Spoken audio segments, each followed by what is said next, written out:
वहाँ जाना तो पहले, क्योंकि अंजनी माता के तो नेत्र अपना बंद कर लिए हैं, दोनों आँख उनके है ही नहीं है, अंधी हैं दोनों आँख। जाना गुफा के सामने तो कहना माम भिक्षाम दे, माम भिक्षाम दे, माम भिक्षाम दे, तो कहेंगे। जैसे जब भगवान का जन्म हुआ तो सभी देवता को पता चल गया कि भगवान का जन्म हो गया। हाँ, तो रामायण में लिखे कि दशरथ पुत्र जन्म सो निकाना, मानव ब्रह्मानंद का जन्म सुन करके सभी देवता लोग बहुत मगन, बहुत प्रसन्न हो गए। मानो ब्रह्म को प्राप्त कर लिए हैं। और उसी समय प्रथम भगवान का दर्शन करें तो अयोध्या पहुंच गए। अयोध्या जब पहुंच गए तो देखी बने जब उनके जन्म भरा तब। हाँ, शंकर जी एक मदारी का रूप बनाया और साथ में बंदर लेकर के गए अयोध्यापुरी। अयोध्यापुरी जो गए तो वहाँ बानर का नाच शुरू कर दिया। सारे अयोध्या के वासी आए, नाच देखने लगे। लेकिन भगवान का दर्शन अभी नहीं प्राप्त हुआ उन्हें। कुछ देर बाद भगवान राजमहल से निकले और आए और आ करके जब देखा कि मदारी बंदर को नचा रहा है तो रामायण में लिखा कि एक दिवस एक मरकट आवा। मरकट माने बंदर? नहीं, मरकट माने मदारी होता। मरकट माने मदारी।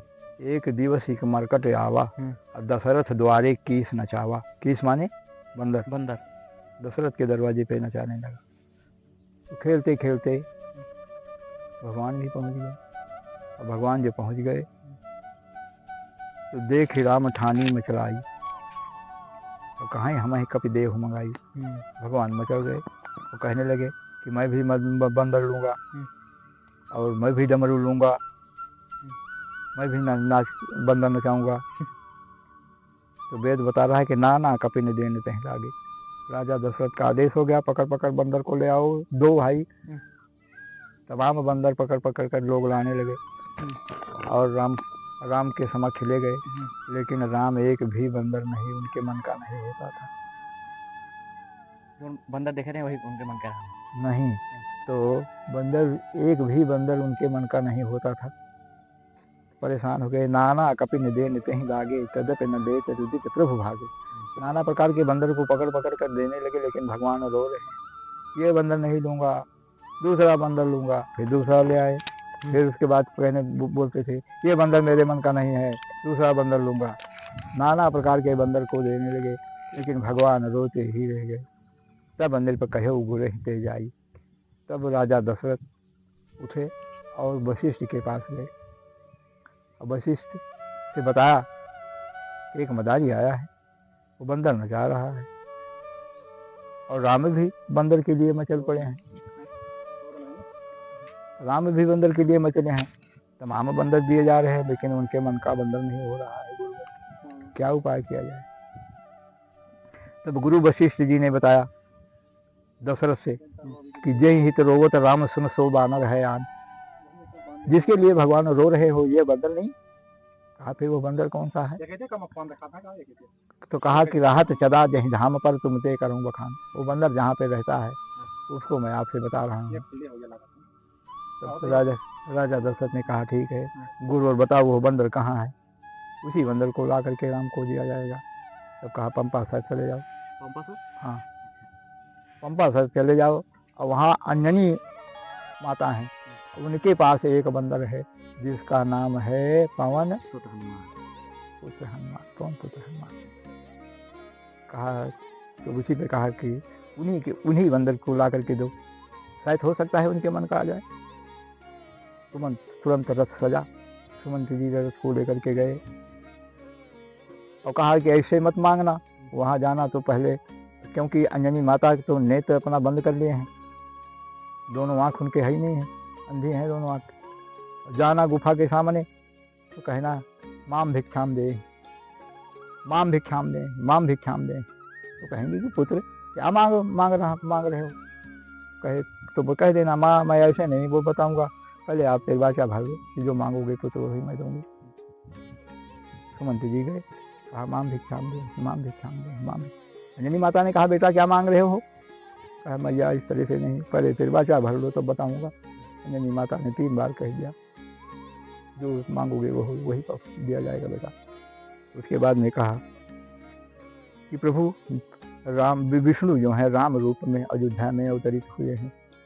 कहा फिर, कहा वो आपके पुत्र को कुछ दिन के लिए मांग रहे हैं मैया मिनी माता, और जैसे ले जाऊंगा वैसे आपके पास ले कर भी जाऊंगा। मिनी माता ने कहा ठीक है बेटा ले जाओ, लेकिन मेरा पुत्र मुझे वापस दे देना। तो कहा हाँ मैया। रथ पे बिठा लिए, जैसे रथ पे बिठाया रथ का पहिया जो है धरती में धसने लगा, उनके भार को सह नहीं सका, धरती कांपने लगी। उसके बाद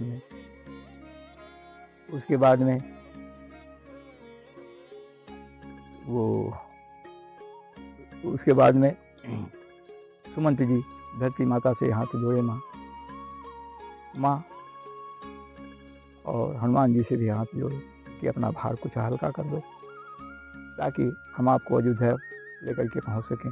रथ भी हमारा धंस जाएगा, हम भी धंस जाएंगे, धरती फट जाएगी। आप ऐसा कहने पर प्रार्थना किया। हनुमान जी ने अपना भार हल्का किया, रथ वहाँ से चला आके अयोध्या पहुँच गया। जब अयोध्या पहुँच गया तो कहा डमरू मंगाया जाए। शंकर जी वहीं बैठे थे, भगवान के दर्शन को देख करके कृतार्थ हो रहे थे, बहुत प्रसन्न हो रहे थे शंकर जी। तो उसके बाद में शंकर जी ने अपना डमरू दिया और पौन पुत्र और अपना छड़ी दिया। भगवान राम डमरू कहने लगे यहाँ नहीं करूँगा खेला। कहा कहाँ होगा, कहा सरयू जी के तट पे होगा। सभी अयोध्यावासी सरयू जी के तट पे गए, भगवान गए, हनुमान जी भी साथ में गए। वहाँ हनुमान जी भगवान के चरण की वंदना की और उसके बाद में भगवान राम डमरू बजाने लगे, हनुमान जी नृत्य करने लगे।